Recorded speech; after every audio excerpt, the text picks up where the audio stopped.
Hello students, तो आज हम प्रश्नावली 1.1 से प्रश्न 4 को हल करेंगे और हमारा प्रश्न है निम्नलिखित कथनों को सत्य बनाने के लिए रिक्त स्थानों की पूर्ति कीजिए। यानी यहाँ पर हमें 5 कथन दिए हैं और इनको हमें सत्य बनाने के लिए जो यहाँ रिक्त स्थान दिए हैं उनको भरना है। ठीक है, तो हमारा पहला प्रश्न जो है उसको समझने के लिए पहले हम एक नियम समझेंगे और नियम क्या है?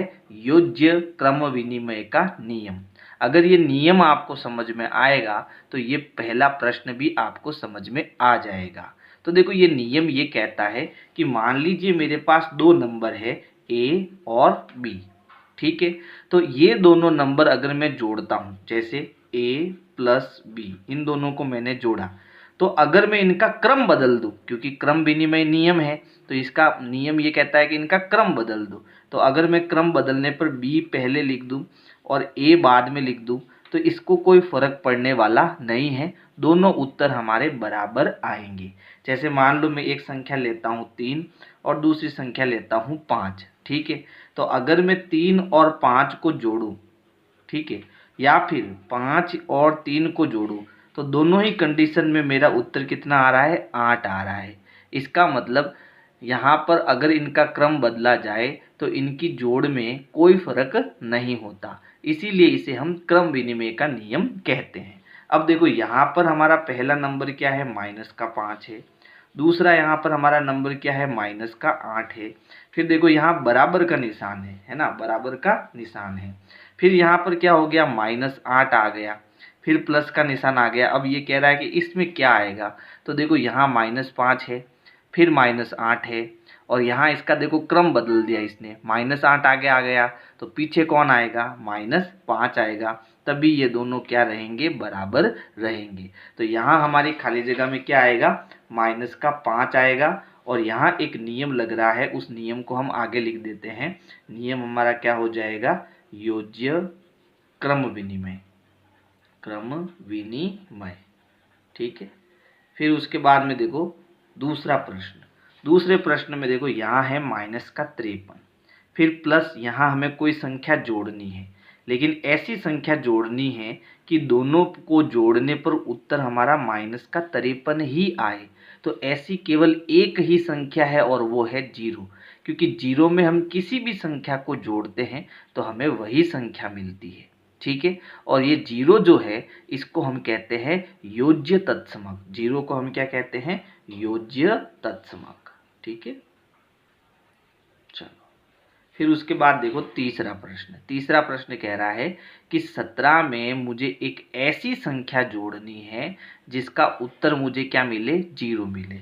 तो देखो, हम जानते हैं कि जैसे मान लो मेरे पास एक संख्या है a, अगर इस संख्या में इसका मैं माइनस का a जोड़ूं, ठीक है, तो मुझे उत्तर क्या मिलेगा? 0 मिलेगा। कैसे मिलेगा? देखो, ये हो गया a, फिर यहाँ है प्लस इंटू माइनस, है ना। मैंने आपको नियम बताया था कि प्लस इंटू माइनस जो होता है वो माइनस होता है। तो जब इस कोष्टक को हम हटाएंगे तो प्लस इंटू माइनस हो जाएगा माइनस, और यहाँ आ जाएगा a। तो फिर देखो, a में से a गया, क्या आएगा? 0, है ना। a में से a को घटाएंगे, क्या आएगा? 0। इसी प्रकार देखो, जैसे मान लो मैं प्लस का 5 लेता हूँ और दूसरी संख्या माइनस की 5 लेता हूँ, तो दोनों को घटाने पर क्या मिलेगा? 0 मिलेगा। जैसे मान लो माइनस की 8 एक संख्या लेता हूँ और दूसरी संख्या में प्लस की 8 लेता हूँ, ठीक है, यानी ये माइनस है तो इसको प्लस ले लो, ये प्लस का है तो अगली वाली संख्या माइनस ले लो, तो उत्तर हमें क्या मिलेगा? 0 मिलेगा। समझ गए? तो यहाँ पर देखो 17 है, तो 17 में अगर मैं माइनस का 17 जोड़ूँ, ठीक है, तो उत्तर मुझे क्या मिलेगा? 0 मिलेगा। और इस नियम को हम कहते हैं योज्य प्रतिलोम। क्या कहते हैं? योज्य प्रतिलोम। अब देखो, चौथा कथन जो है इसमें भी हमारा एक नियम काम आ रहा है, तो पहले मैं आपको वो नियम बता देता हूँ। तो देखो, नियम क्या है? इसे हम कहते हैं योज्य साहचर्य का नियम। योज्य साहचर्य, साहचर्य का नियम, है ना। योज्य का मतलब होता है योग। देखो, इन सब में प्लस का निशान है ना, इसलिए पहले आगे योज्य आ रहा है। तो योज्य साहचर्य का नियम। और इस नियम में हमें कोई भी 3 संख्या दी जाती है। कितनी संख्या दी जाती है? 3। जैसे a एक संख्या हो गई, b एक संख्या हो गई और c एक संख्या हो गई। अब इन तीनों संख्याओं को हमें क्या करना है? जोड़ना है। कैसे जोड़े? देखो a प्लस बी प्लस सी।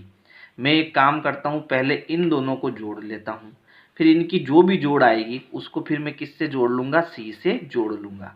पहले ये तरीका हो सकता है। दूसरा मेरा तरीका ये भी हो सकता है कि अगर मुझे इन तीनों को जोड़ना है तो पहले मैं इन दोनों को जोड़ लेता हूँ, फिर इनकी जो भी जोड़ होगी फिर उसमें मैं a जोड़ दूंगा।